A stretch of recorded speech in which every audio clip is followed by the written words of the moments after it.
alcune sue interviste che sono uscite dopo la sua morte, che lei in realtà aveva iniziato a scrivere questo racconto, senza pensare di metterlo poi dentro il racconto del sistema periodico, contemporaneamente alla stesura di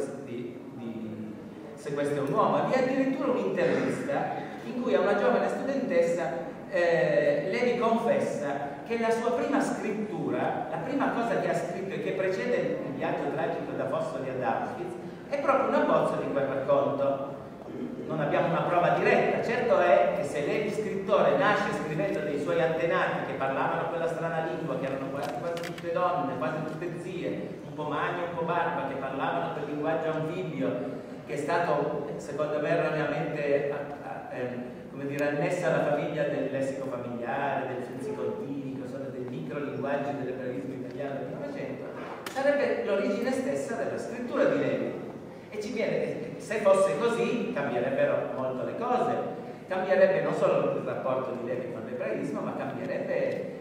la risposta che dovremmo dare alla domanda delle domande, che scrittore sarebbe diventato Levi se non ci fosse stato Auschwitz, che è una domanda per chi si occupa di scrittura e di genere di scrittura non poco impegnativa. Ora, che cosa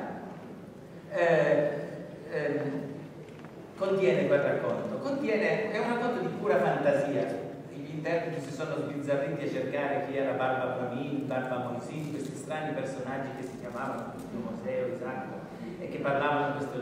questa lingua criptica dove si mescolavano parole dell'ebraico,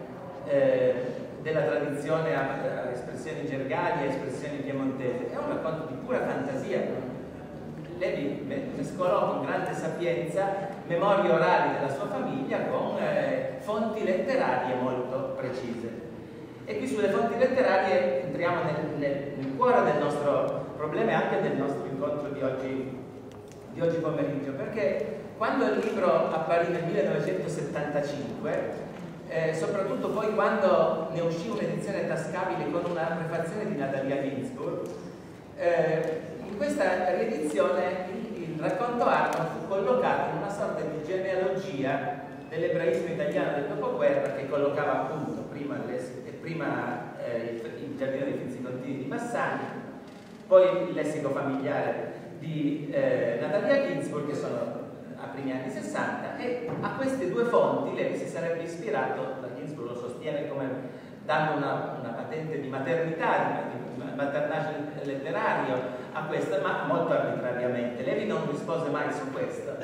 e nascose, come sempre ha fatto, salvo nell'ultimo periodo, le sue fonti letterarie, anche di Se questo è un uomo, fu molto reticente nel rivelare le sue fonti letterarie, in particolare a rivelare le fonti di quel racconto. Levi e Bassani si incontrarono una volta sola, questo merita di essere oggi ricordato. Forse si incrociarono, ma non si dissero evidentemente niente in quelle occasioni mondane che sono le premiazioni dei grandi premi letterari del nostro paese. Ne vinsero parecchi tutti e due, spesso si incrociarono in televisione, qualche volta può capitare di vederli accanto. Si incrociarono però a Bologna, questo merita di essere ricordato, in una serata particolarmente tempestosa. 1961, al Teatro Comunale di Bologna, si fece a Bologna uno di quei cicli di conferenze sull'antifascismo, come tanti se ne fecero nell'Italia dei primi anni 60. Il più famoso fu a Torino, ne vennero fuori delle dispense libro dei Naudi molto, molto famoso, un altro furono pubblicate da Mondadori. Le lezioni di Bologna, se vi capita di andarle a rivedere, sono molto interessanti da rivedere, le pubblicò gli editori riuniti. Quella sera parlarono Bassani, che ricostruì i fatti di Ferrara, Levi che ricostruì in sintesi, sono bellissime, sono 4-5 cartelle a stampa dove c'è Se questo è un uomo concentrato, l'essenza di Se questo è un uomo, una testimonianza elevatissima. E poi Enzo Enrico Sagnoletti, che da Firenze venne a fare la sua testimonianza sulle leggi razziali. La cosa divertente, se così si può dire, di quella serata è che nel momento in cui Bassani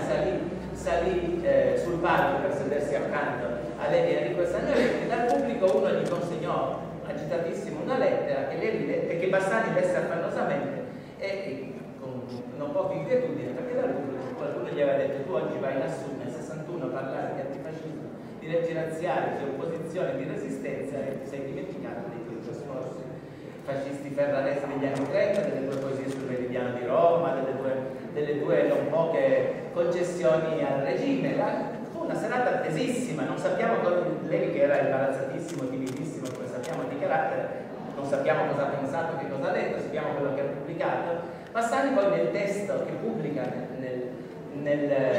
volume invece risponde per le rime, in coerenza con le cose che andava ripetendo, che dirà in sedi molto più autorevoli, molto più con maggiore serenità d'animo sul rapporto tra ebraismo e fascismo a Ferrara, è simile ma non completamente sovrapponibile al rapporto tra ebraismo e fascismo che Levi portava sulle sue spalle di testimone, ricordando per esempio al Torino l'esperienza del giornale La nostra bandiera. Però questo è l'unico punto di contatto. Levi non dice mai di essersi ispirato al Finzi-Continico, non dice mai che il suo è un lessico familiare, e c'è da pensare che mentre scriveva Argon non aveva fatto per le mani quei due libri che adesso con grande facilità e sistematicità scolastica vengono attribuite come le due fonti del racconto. Aveva in mente però, e mi avvio anche a una sintesi di conclusione, aveva però in mente un testo che noi stasera non possiamo non evocare, se non lo facessimo davvero non usciremmo d'obbligo, come si dice, e cioè i racconti di Umberto Saba che escono nel 56 da Mondadori con una sezione intitolata Gli ebrei, con una serie di racconti di memorie autobiografiche sulla Trieste dell'infanzia di Saba, che sono dei capolavori assoluti di letteratura. E prima ancora, di questo abbiamo prova che li ebbe lette, le scorciatoie e i raccontini, che escono nel 47, praticamente in contemporanea, ma hanno molto più successo, alla prima edizione semiclandestina di Se questo è un mondo. C'è anche un piccolo carteggio, è stato pubblicato tra Saba e Levi, 2 lettere di botta e di risposta, in cui Levi dice: io dalle scorciatoie ai raccontini e dai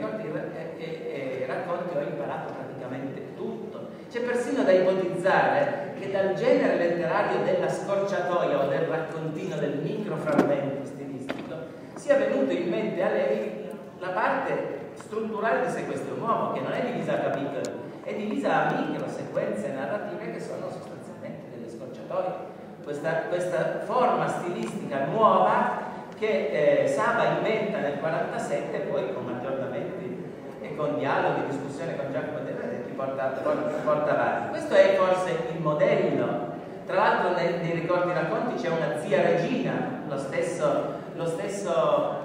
nome del personaggio femminile più importante di Argon, ma c'è soprattutto quel calco bellissimo del brano che ho inserito nell'antologia che ascolterete tra un attimo, di quella scena più comica del racconto Argon, dove uno di questi patriarchi tabaccosi, come Levi chiama i suoi antenati ebrei, va a teatro, un teatro simile, equivalente al nostro di stasera, al Carignano a Torino, dove il figlio in posa guerresca e tutto truccato fa la comparsa del Don Carlos. La madre si alza dal loggione e dice a Ronin, che era posa, in dialetto, posa col saber, posa quella sciabola, cioè fatti riconoscere, è una finzione. Lo stesso episodio Saba lo colloca nel Teatro Verdi di Trieste, dove si rappresentava una tragedia classica, e dove la versione dialettale del posa cul saberes è più nobilmente, solennemente posa quel brando, ma è un caso di calco letterario che fa gridare al miracolo. Quindi questa radice dialettale appare come determinante, che è forse uno degli aspetti più interessanti della ebraicità novecentesca, che si esplica sicuramente attraverso l'elaborazione di un linguaggio. Su questo esistono studi molto, molto seri che hanno anche recentemente sono usciti di molto notevoli, che spiegano proprio come il gergo della lingua morta, delle lingue in via di estinzione, come l'ebraico piemontese o qualunque altro gergo ebraico italiano, sono stati costitutivi, hanno contribuito a conservare l'identità pur dentro l'età della emancipazione. Grazie.